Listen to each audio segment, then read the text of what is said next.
for the whole purpose. So we will do AI improvement of book blurbs.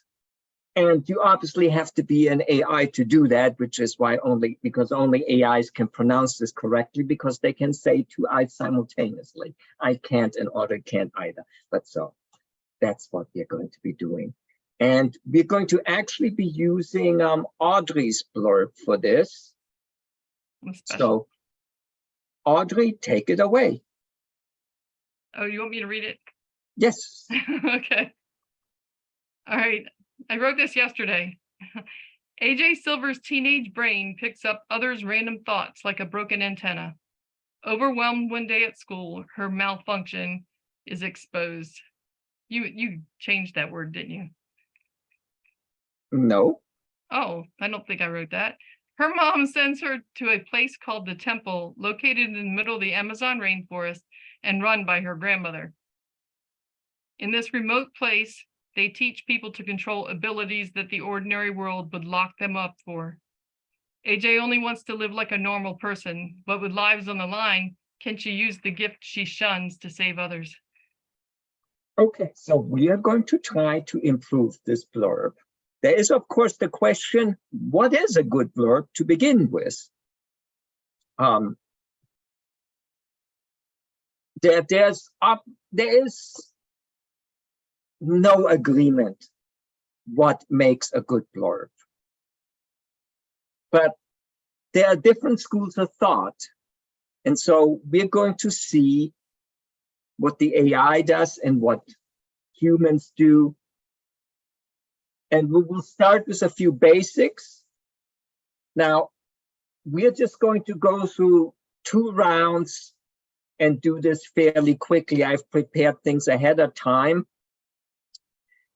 If you want a more leisurely pace where you can go through and reread the text and all that, I've posted an article to the Writers Cooperative where I actually optimized the cyberspiracy blurb. And I'm going to put the links into the chat. So you can see there in gory detail how I went through and did the iteration and the analysis. It's the same analysis we will be doing, but you can look at it in more detail and at your own pace. And it also goes over 5 rounds altogether with all kinds of interesting conclusions of what the AI ended up doing. Now, I use tools that I've used for a long time and that I'm used to. That doesn't mean they are the best or the best for you. So my blog has a link page that has links to all these tools and other alternatives that you may like better. So the first thing I usually check is, especially since this is YA fantasy, so it's geared towards teenagers. So the first thing I do is check the readability. And you see the Flesh Kincaid is 7th grade US. So for teenagers, that is good. That is about the middle of the range. It could be 6, but it's a good, understandable blurb, and it has a 74 reading ease. So that is pretty high. So that one is good for the target audience. Now, let's face it, a book blurb is part of your sales page. So it is technically an ad. And marketing people look at ads in particular ways. One of them is they want to reach your emotions. They don't want you to think logically about this thing. They just want you to buy because you like something. So you want to analyze your ad copy for emotional words. And so I ran every sentence through an emotional analysis from an ad company. I'm sorry, this thing keeps floating around and taking up space. Okay. And you can see here, this is essentially a synopsis, which is probably the most common book description out there. I would argue most authors do synopsis because that's what they're used to, and they do them chronologically. And you can see here the disadvantage of doing a straight synopsis as a book blurb. By definition, the beginning of your synopsis is going to be setup of your world and your characters, which doesn't tend to be that exciting. So why the back end, as we are reaching the second act, gets really emotional with scores in the 30s, the first two sentences are basically 10 and lower. That is not a good way to pull in people. And that is why we're doing this. We're trying to optimize this to get people to read our blurb because we want them to buy our book. Now, what makes a good blurb then? Let's take a look at people that actually do this for a living. You know? And oh, by the way, the other reason that it's not good if your first two sentences aren't that engaging is because they really matter. If you look at many of the major vendors do this with your description. You're probably familiar with this from Amazon. You get 3 sentences and then read more. And it's not just Amazon. Everybody is looking to save space. Here is Apple.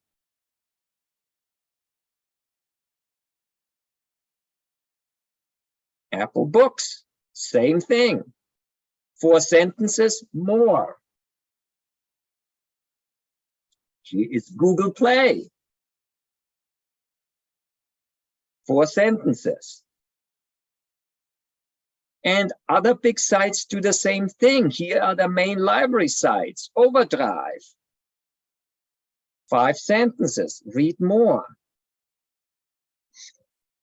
Hoopla.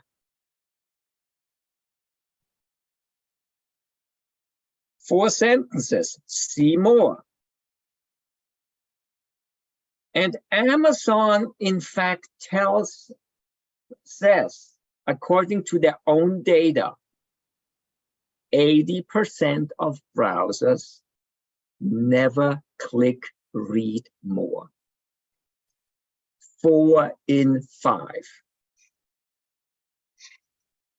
Basically, it's almost not worth it to optimize anything but the first 3 sentences of your book description, because most people will only read this, which is why you really want them to count.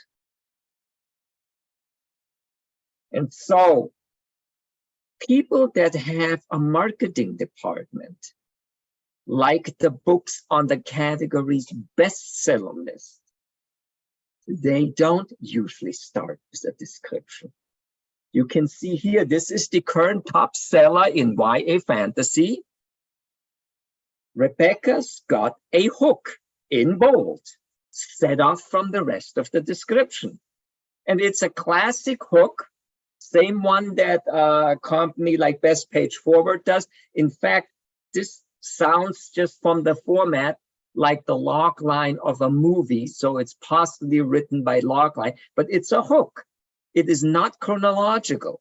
When 2 young rival journalists find love through magical connection, they must face the depths of hell in a war among gods to seek their fate forever. I mean, I can already tell this thing is going to score really high, but let's run it through the emotional word analyzer just for the hell of it.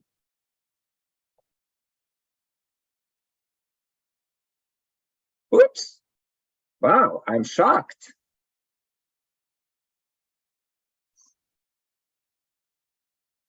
I would have expected Love and Magical to score a lot higher, but I guess there's enough unoptimized stuff in here that it didn't score that high, which interestingly brings up a good point that Brian Meeks, who writes books on copywriting and teaches courses on writing hooks and writing book descriptions, he says your hook should be 7 to 10 words because that's what the brain processes in the chunk. So this hook is obviously too long, and would be interesting if we just take two young rival journalists find love through a magical connection and run that through. If we actually followed Brian's advice, what that would come up with. And as I said in my announcement, this thing could be embarrassing because I'm doing it live. No.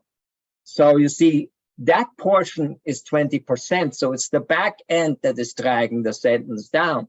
So, and this is the top seller. Obviously, the best sellers in the bigger categories tend to be people that have marketing departments, and they look at this differently.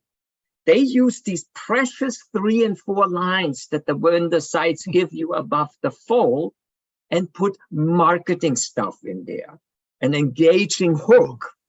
Or if you're big enough to have it, like let's see here. Yeah, so see here, she starts with Amazon bestseller because that's bragging rights. It's an ad. They want you to read the rest. They want you to draw you in. So they do not start with a synopsis. They do top ranked book in the world and TikTok famous. It's obviously an ad. Let's look at a couple more.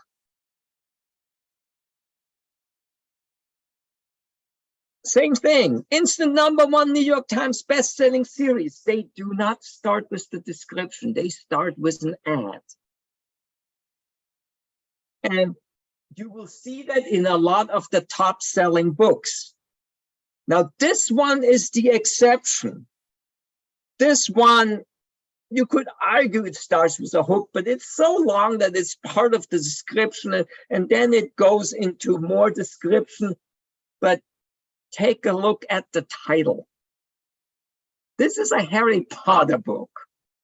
When you sell millions and millions, it doesn't matter what you put in the description. And it shows here. So that's why you want to look at the bestsellers in your subcategory. You do not want to go to the big fantasy category and see what's happening there because you cannot do it their way. You have to do something that is more in your league. And that probably means going to like the bottom of this list and seeing what they do there. But generally you will find, don't start with the description. Here, start with a hook. A game so real it hurts. 1, 2, 3, 4, 5, 6. Almost perfect Brian Meeks setup. And let's just see how well they optimized this one. 17%. So that is not bad. In general, you're going to clock in around 20 to 30% because you have to actually get information across. So you cannot optimize every line to the top, but you should shoot for getting at least 20% out of every line, because then you have a really good ad basically.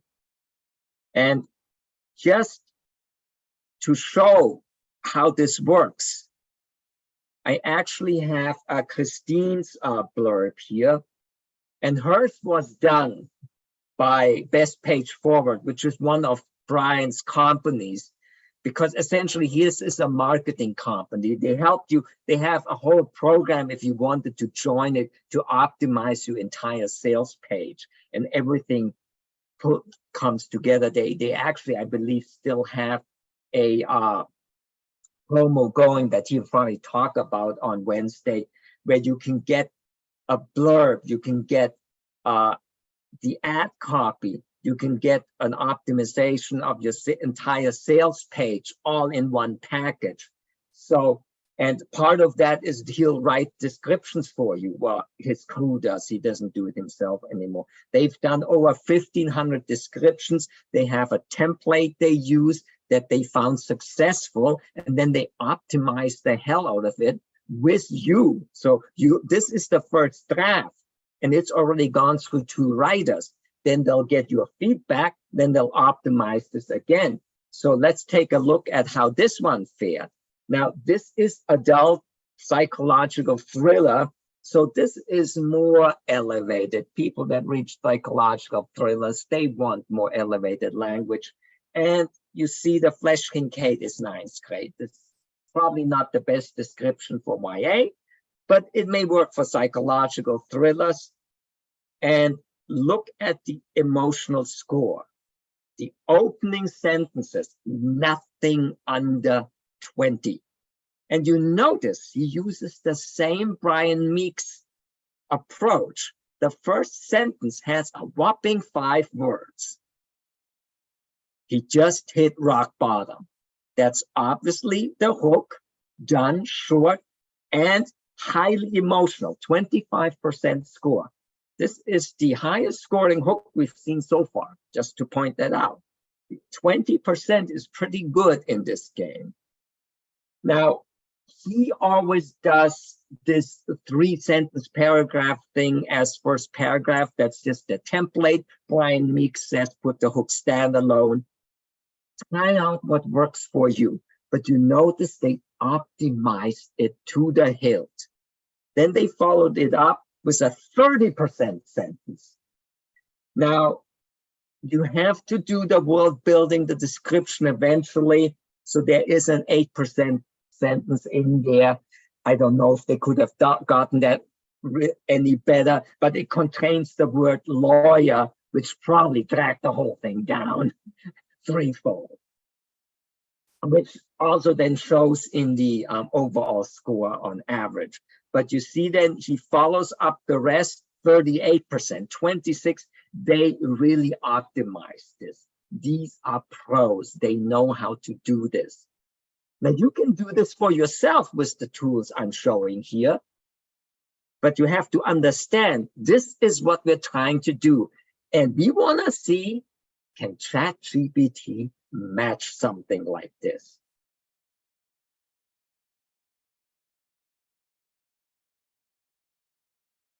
Okay, 2 no's.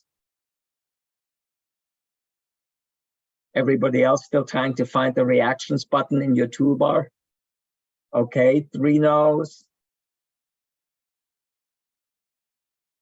Okay.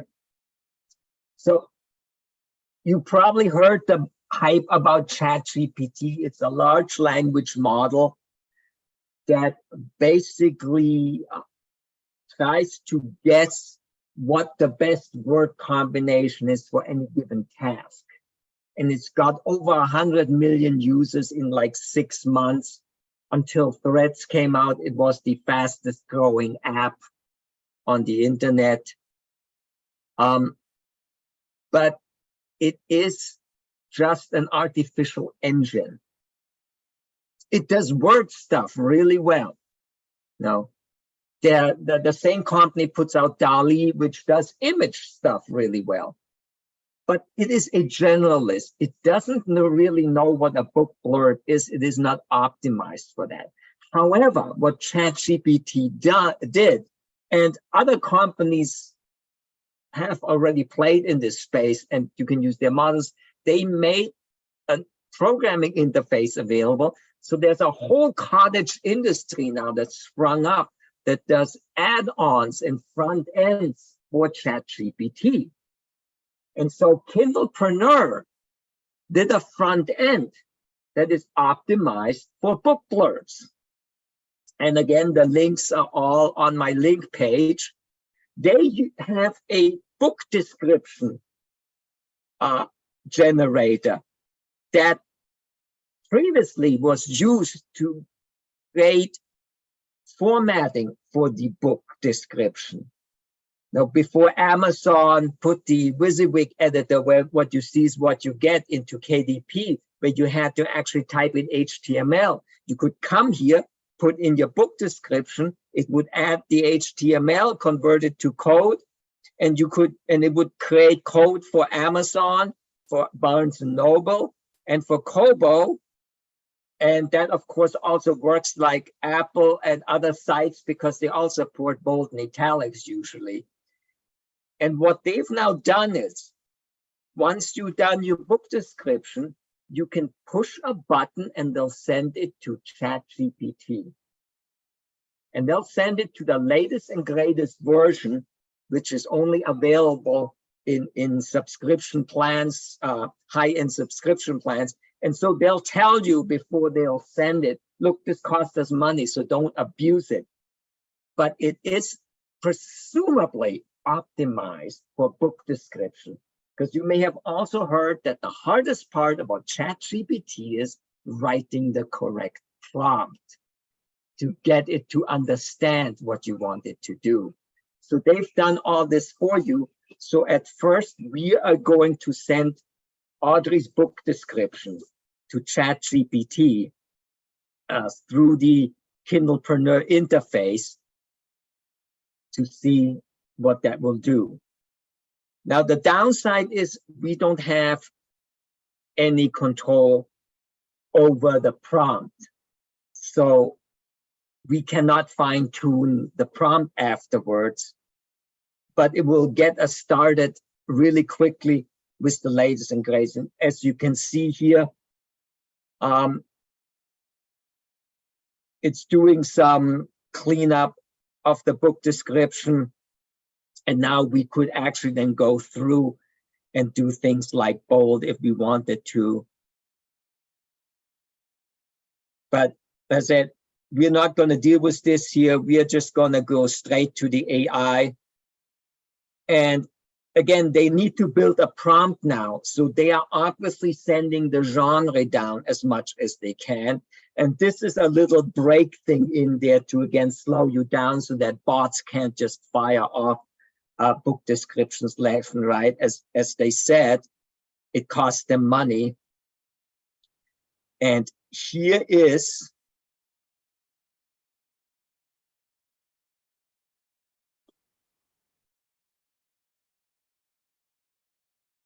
what ChatGPT put together. Now, remember, ChatGPT did not read the book.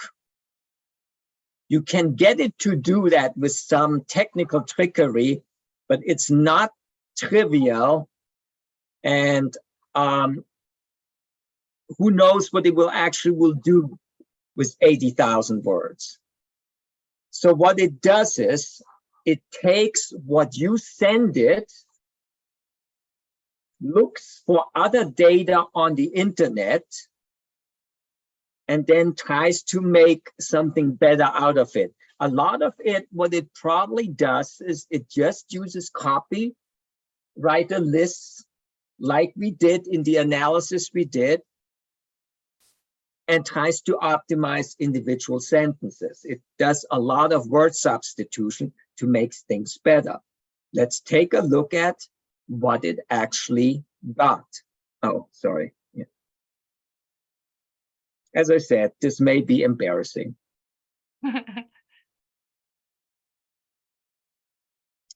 And you know, this ChatGPT doesn't care about formatting. That's something for humans. It just dumps it all into blocks. But that's why it's AI and not us. So Audrey, you want to do the honors and read this? Yeah. AJ Silver is used to hearing the random thoughts of others, but when her unique ability is exposed in the middle of school, she is sent to the temple, a mysterious place deep in the Amazon rainforest, by her mother. There she must learn to control the gift she shuns in order to save the lives of others. But can AJ use her powers to keep everyone safe, or will her malfunction lead to disaster? And then if you enjoyed this novel, the novel Gifted by H.A. Swain, You'll love AJ Silver's story of discovering her powers and learning to control them. Buy now before the price changes. Yeah. Now, you notice ChatGPT knows what a book blurb is. I presume Kindlepreneur told it in the prompt, this is what this was. So, and I would guess it's read all 8.5 million Amazon US book blurbs. So it knows that a book blurb includes a call to action and it includes a comp. It added that on its own.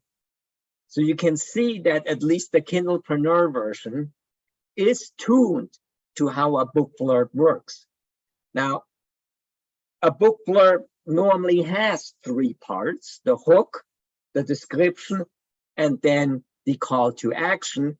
However, there's very little to optimize in the call to action. So I'm not doing that because I really want to focus on making the description the best. And it's going to be hard to get a lot of emotional words into the call of actions because you're limited to what you can put in there. But question to the author, what do you think of the comp? And I wrote it down so I could go look it up. I have no idea. I haven't read that book. Well, let's see. But I noticed that it kept putting the word gift in there. Because it's in the title. Yeah. It knows that is one of the keywords. But let's just see. And this is the thing. Remember that what ChatGPT does, it looks at word probabilities based on the data it has. It's looked at 8 million book descriptions. So it knows what words are popular, what sentence order, and so on. That doesn't mean that that's right for your genre. Unless it is tuned to your genre, it may not be appropriate. So you do want to check the output that you get from an AI to see if that's really what you want. So let's look at Gifted by A.H. Swain and see if the A.J. Swain and see if this even makes any sense at all as a comparable.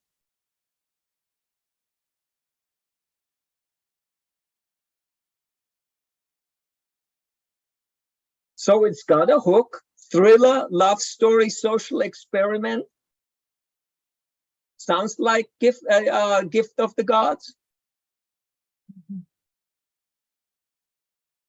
It's a thriller, right? Gift to the gods? I don't know. Yeah. Yeah. In Orpheus Chancer's world, geniuses and prodigies are no longer born or honed through hard work. Instead, procedures to include acquired savants. Abilities are now purchased by privilege, and Orpheus' father holds the copyright to the ASA procedure. Now, there is no bigger bookstore than Amazon US. And so I would argue that ChatGPT is going to slant towards what Amazon US does. And it's obvious from this paragraph, this is sci-fi. Unfortunately, Amazon US does this thing that I find kind of questionable, that if you look at the actual category that we have to use,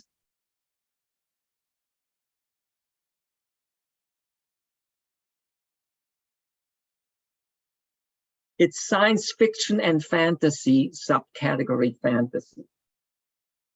So from ChatGPT, this makes perfect sense. Technically, these two books are in the same super category. But would you really want to compare a fantasy that takes place in kind of present time and has magical elements to sci-fi? So you see that ChatGPT doesn't really know what it's doing it only knows probabilities. So whatever data it has to live within that framework. And because Amazon US decided to shoehorn those two categories together, you get these things that it kind of fits, but it kind of also doesn't.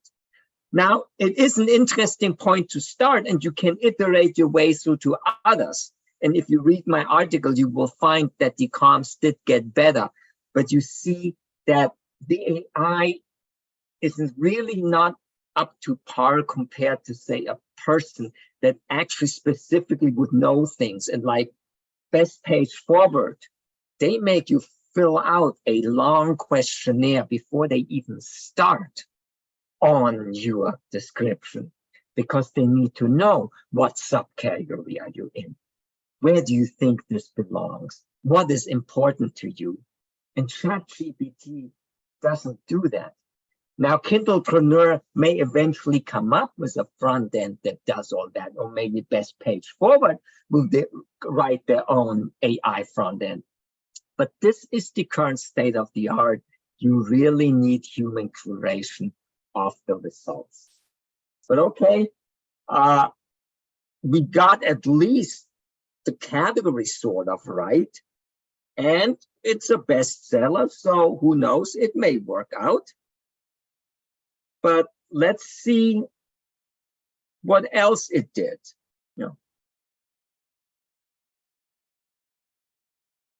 If you look at the words, you will see that good parts of the right and left side matched.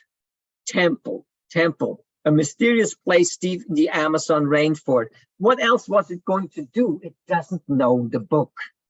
So it's paraphrasing and trying to make it better. And it may succeed. There is no mysterious on the left. I'll go out on a limb and embarrass myself now. I would guess that mysterious is going to rank really high emotionally. And that is essentially what it's doing here. It is trying to find better words, better way of saying what you did. So first thing I'm going to do is get the readability score, because since this is YA, I do want to make sure that we are in the ballpark for teenagers. We don't want to go overboard here.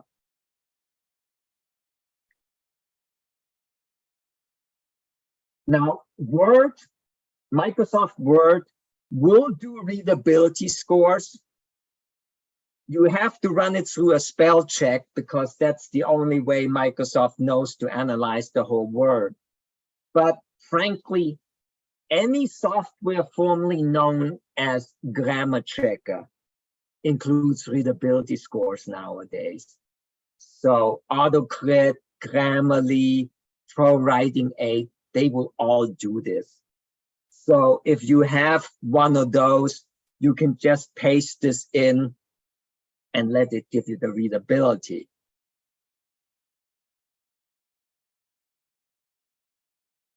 Now, here you see one of the problems with optimizing descriptions or optimizing sentences. It's not a lot of words to begin with. So a lot of tools already have a problem with it. And let's face it, when you have these few words, every word matters. One sentence can sway a browser into a buyer, which is why it's important to optimize every sentence, because every sentence that you have in your description could trigger a different reader type. You could, in fact, optimize for different readers. If the first 3 sentences have something for everybody, that's all you need, one sentence to convince them to buy, which is why I actually optimize every sentence. It matters when you have these few words. But how we're going to get a readability now? Now, I could include the call to action afterwards, but that is not part of the actual book description. That may have a completely different readability score. You don't want to pad this with stuff that skews the score. Fortunately, the score is an average of the sentences in the description. So if you just paste the description again, it's going to have the same score on average. Now, I've done this ahead of time, and Audrey's description is so short that it doesn't work. So let's do this again. And now, boom, boom, boom, it will do its thing. There it is. And this is also AI, by the way. So AI is really nothing new in the book world. These formal grammar checkers have been doing it for years. It's just now ChatGPT got all the marketing hype, and they're doing it on a much grander scale now. But this stuff is nothing new. Word, Google Docs, all these big online word processors have AI built in already. So how do we compare? So you notice it's a little bit higher Flesch-Kincaid level. That seems to be a general problem with ChatGPT, that it is very verbose. Other people that looked at it say the same thing. So keep that in mind. It is not tuned for getting the most efficient wording out. And my theory there is that because most authors write synopsises, if you actually go to your category, do a search and go to like page 3, you already see it's all synopsis and not. That's what ChatGPT thinks is a good book description, and they tend to be verbose. You saw from best page forward, marketing people think the exact opposite, shorter sentences. So, but this one didn't come out too bad. It's still at 7.8. Well, let's get the emotional scores. Let's see if they did better than Audrey.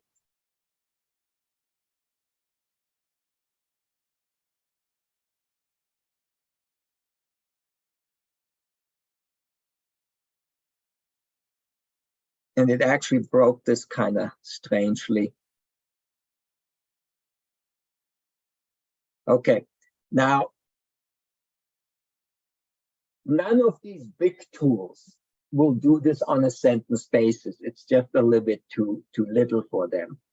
So to get the sentence stuff, I use a headline analyzer, which specializes in optimizing a single sentence. But conversely, of course, headlines aren't usually that long. And as you heard from Brian Meeks and you saw with best page forwards, hooks are not supposed to be long. So this particular headline analyzer limits you to 20 words, which should tell you something.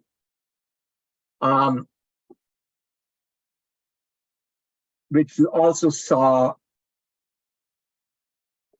in Audrey's. The hook is way too long for what headline analyzer considers good. So I've broken it up into subclauses. Now, the combination of 8 and 11 is going to score fairly low just the same. So we want to optimize all these parts anyways, but we're going to have to do the same thing now with what ChatGPT split out. So let's bring up our trusted split view and see what we can do here.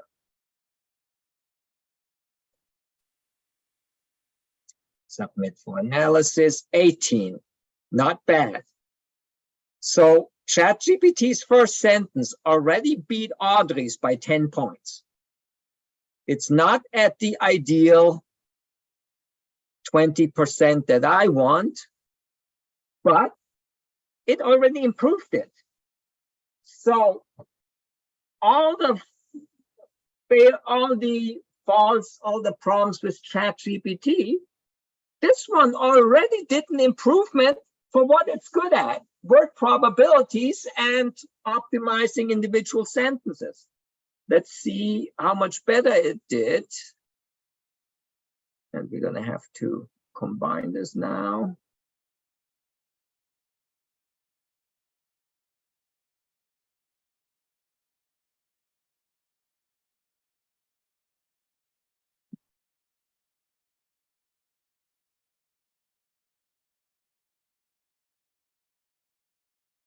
%, technically the second sentence. So we are actually already doing quite well.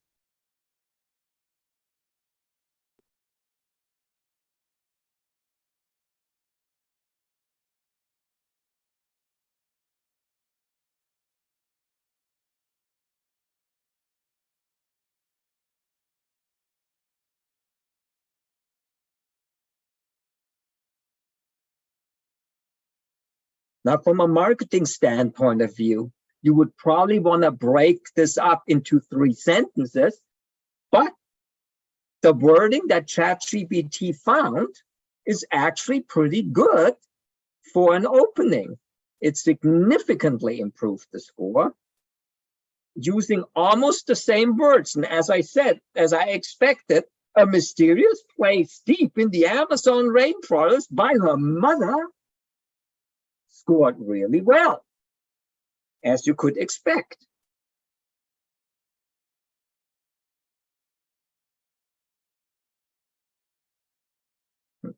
Sorry.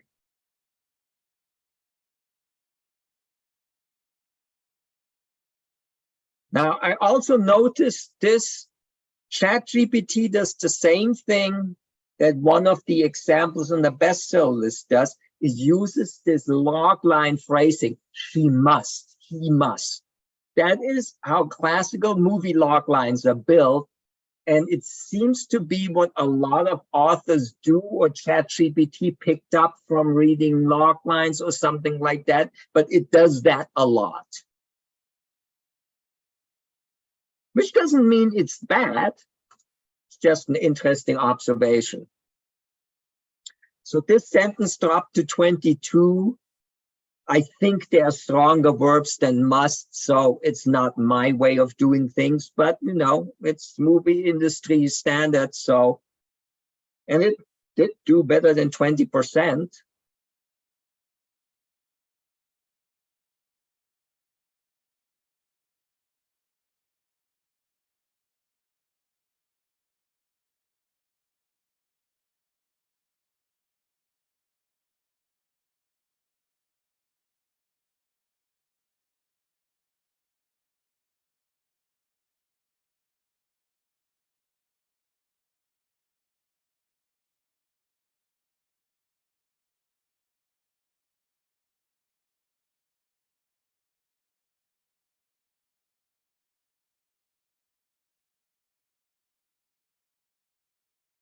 Okay, so let's just get a quick look here.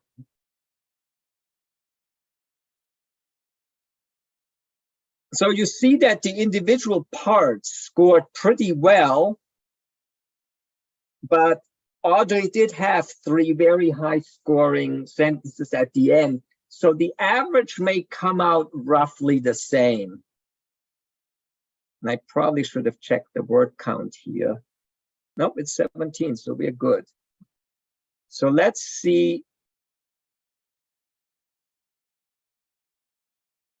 if there's any overall improvement.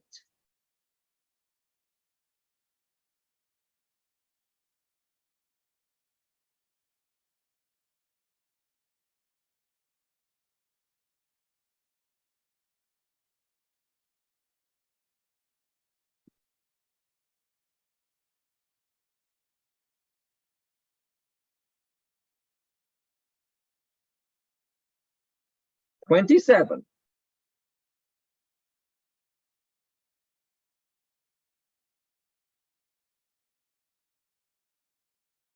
So in its first pass, ChatGPT already improved the emotional score from 23 to 27.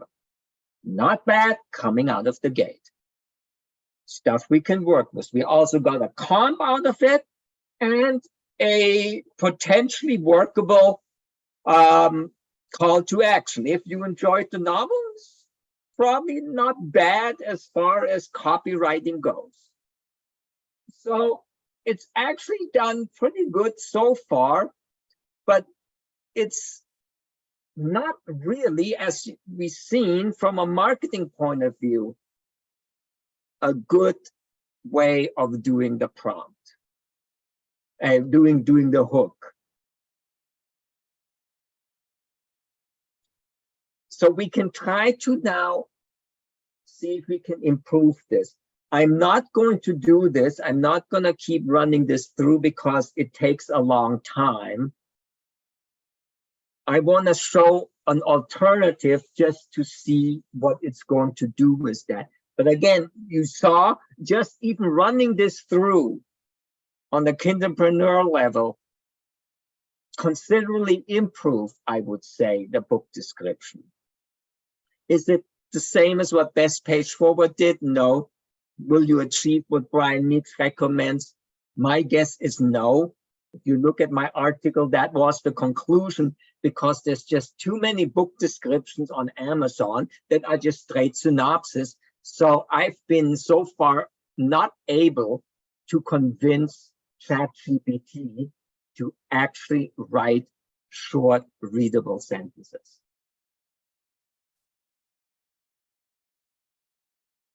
But if you do this, and you could also do this through the Kindlepreneur, I'm going to send this through the regular ChatGPT entrance.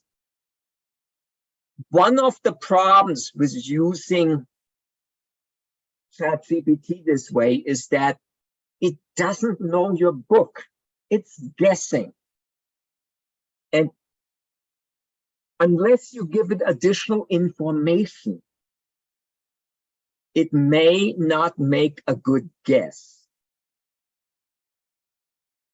Now, you can stuff a lot of this information into the book blurb. You can include your own call to action. You can include your own prompts, and ChatGPT will probably recognize it and tune its response accordingly.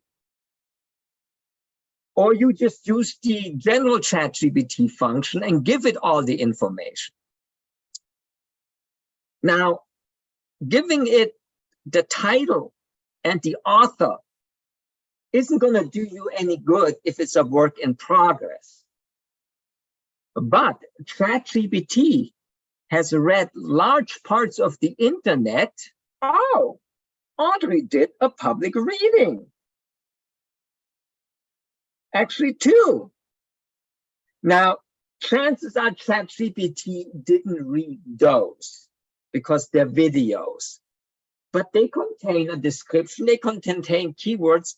So ChatGPT may be actually able to do something.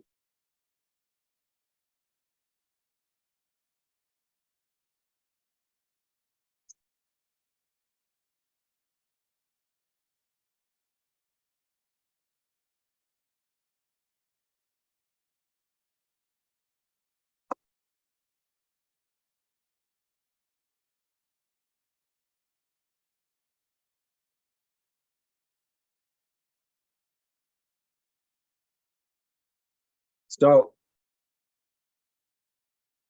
if we give it, Audrey, do you have a comp that you would use?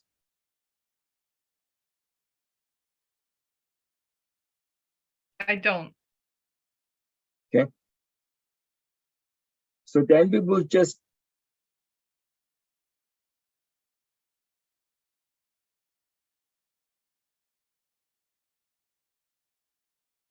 now ChatGPT kind of understands English, so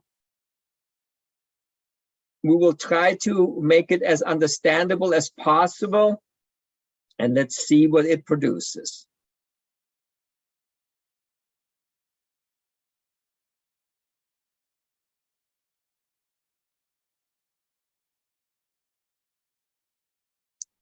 You notice this is considerably longer than the previous one. And it may have actually found stuff on the internet that it could incorporate into this. So obviously using this on an existing book that has reviews, that has other things, ads run against it, social media posts, may actually come up with a more interesting book description. Also, ChatGPT learns between iterations. Since we sent the exact same book blurb again, ChatGPT probably matched it to the previous one it already did because it's word for word identical. So it knows that we didn't like that one, obviously, because we're asking the question again. So it's doing something differently this time. And that is ultimately how you have to use this tool. You take its output, fiddle with it, take the pieces you like, add pieces or replace pieces you don't like, then send it through again. And eventually between you and ChatGPT, you may come up with a really killer solution. So let's analyze this one in detail.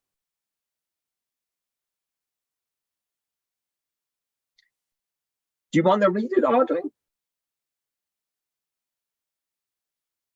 Sure. In The Gift of Ancestors by A.L. Campbell, A.J. Silver's life takes an unexpected turn when her extraordinary ability to pick up random thoughts becomes public. Overwhelmed and labeled as a malfunction, she is sent to the mysterious temple in the heart of the Amazon rainforest, under the guidance of her wise grandmother. In this remote sanctuary, individuals like AJ learn to harness and control their unique abilities that society deems dangerous. All AJ desires is to live an ordinary life, but when lives hang in the balance, she must embrace the very gift she has rejected to become a savior. The Gift of Ancestors is a captivating tale of self-discovery, courage, and the power that lies within us all, even in the most unlikely of places. Now, one thing should immediately stand out. It didn't include a comp, and it didn't include a call to action. So that is probably one of the things that Kindlepreneur optimized their prompts for, which is why you want to use front ends like that. Now, obviously, we can still include The Gift of the Ancestors by H.L. Campbell in what we send to Kindlepreneur and get the best of both worlds. And this, again, as I said, is the hard part with all these AI tools, is writing the correct prompt. So take advantage. There's hundreds of these plugins out there. There is a plugin, in fact, that will send your entire book to ChatGPT. I don't know how much it will cost you, if they'll cost. I think I vaguely remember something like every credit gets you 6,000 words or something like that. But again, there are videos and blogs about how to use ChatGPT because their manual sucks pretty much. It's terrible.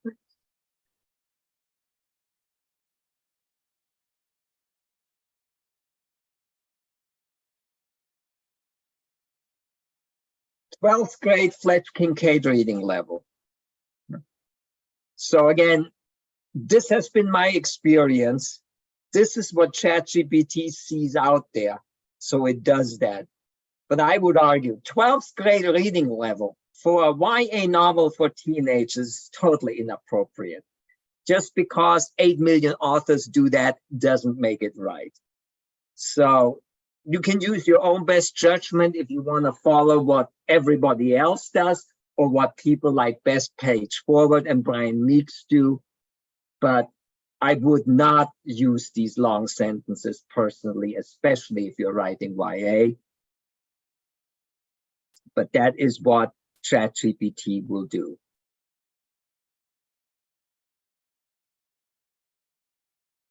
Well,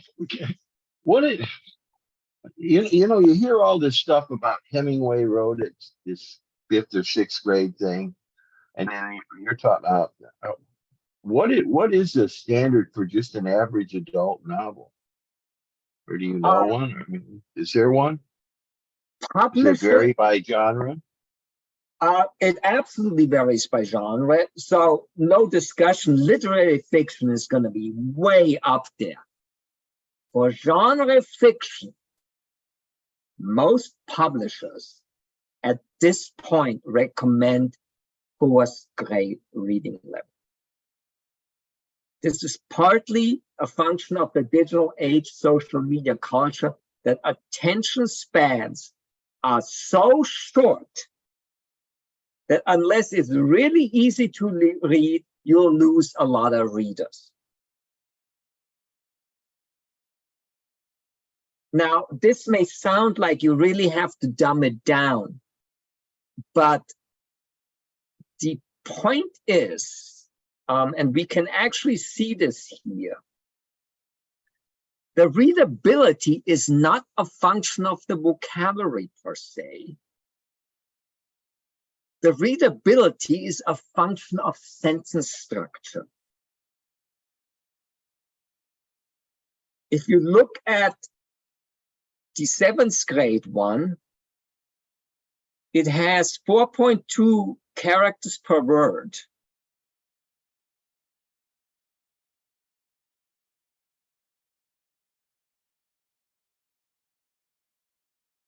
Whereas the second one is 4.7 characters per word.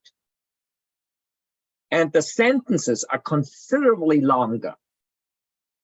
So really, just by following marketing, there is a reason marketers use short sentences. Remember what Brian Meek said, 7 to 10 words, because they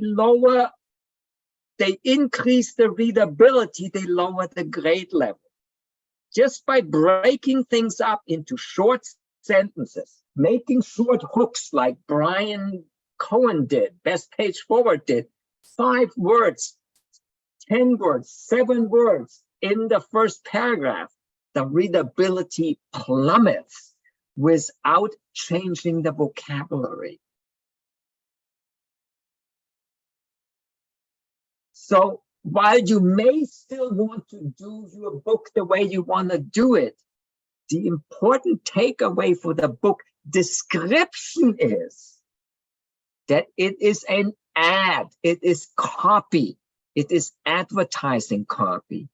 You should be writing the book description by marketing and sales principles, regardless of what your book's genre is appropriate reading level.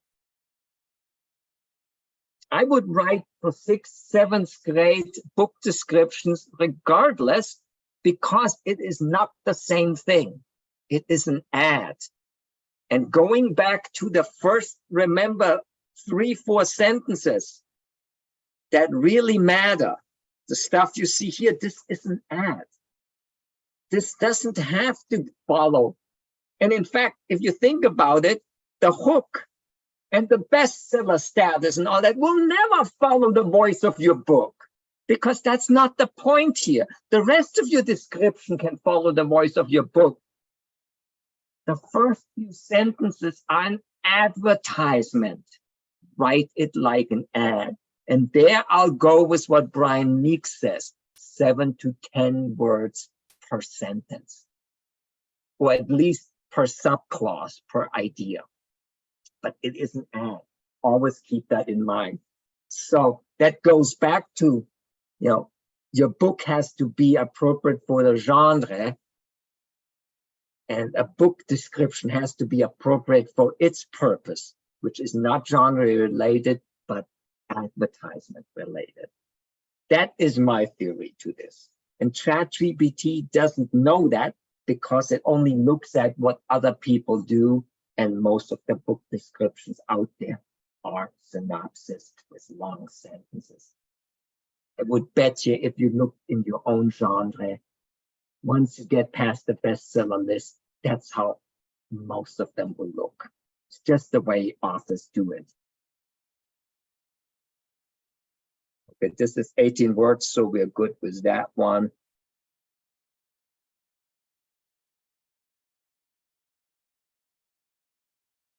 Okay, 22%, not bad.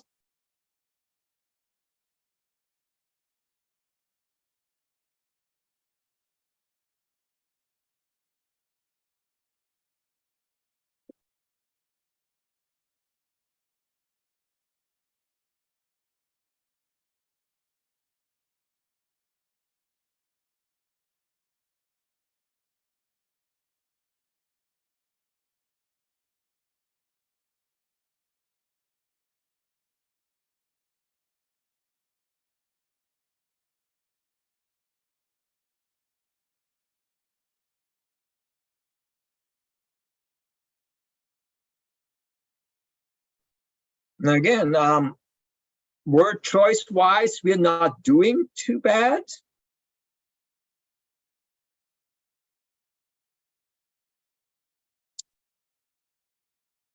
So definitely there,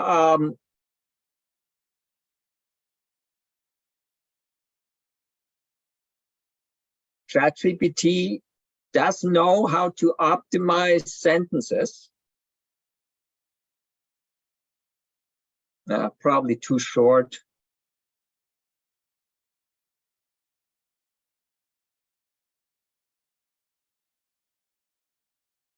What do we have here? 21 words, so it just basically makes the cutoff. Okay, that worked better. Obviously, this is somewhat going to skew the average, but that's a crude measurement anyway, since really you should be analyzing the whole text together. But that doesn't let us optimize the sentences. So, I mean, none of these tools are perfect, but this is all. I mean, there's already the assumption, of course, that the AI underlining the analyzer is doing it correctly, which I have no way of verifying. But you can obviously read the descriptions and just think about how they sound if you like them better.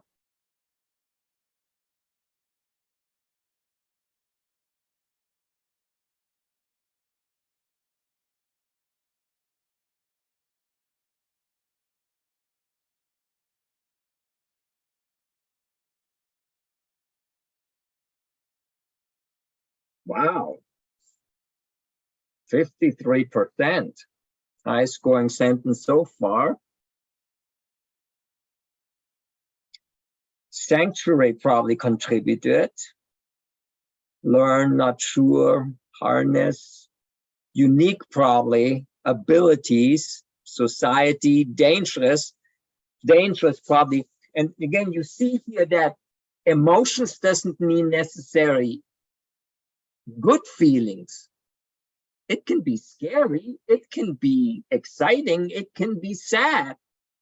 But the whole point of fiction is to generate emotions.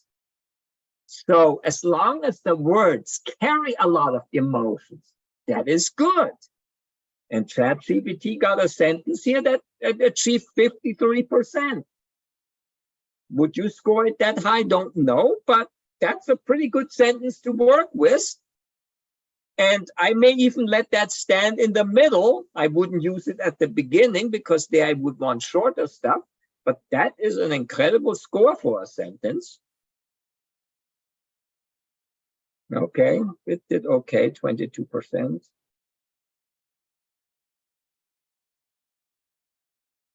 And again, that this is the second version already. I found the same thing with mine, that the second version produced a 50% sentence because ChatGPT factors in what it already did and tries to improve on that again, and it slowly iterates its way to something better.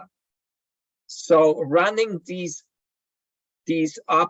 analysis multiple times, possibly tweaking in between, can really start running, make it better and better. And obviously, if you use the native version, you can tell it in the prompts, for example, achieve a fifth grade reading letter, or use short sentences. Don't write sentences longer than whatever, 15 words.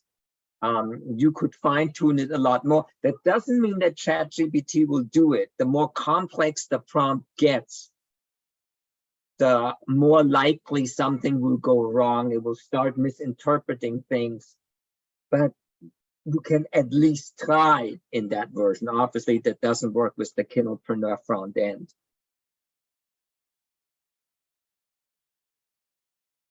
Okay, I consider this now part of the call to action, so I'm not going to include it.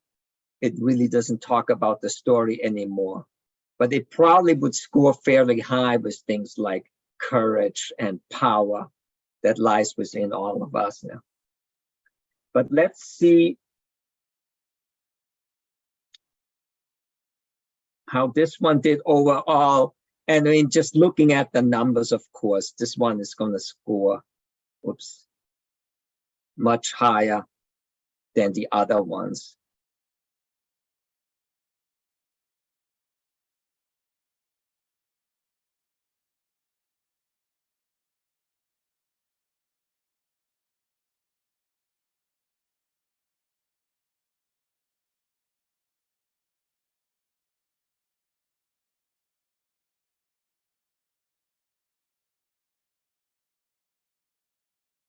So 29%. So that's the bottom line. You know, you can't take what ChatGPT or any of these AI's tools give you at face value. You still need to bring your own judgment, unless you can find a front end or a plugin that is optimized for your particular question. There's that there are hundreds of these out there, that there is probably a front end somewhere that does optimizing of sentences and so on. But using different tools and bringing your own judgment, you can work your way up to a better end result. And the AI does a lot of the work for you, brainstorming, optimizing sentences, generating ideas, finding comps. That it is really good at. And that's how you use it. And then you bring your own expertise to bear and you see what you can get out of it.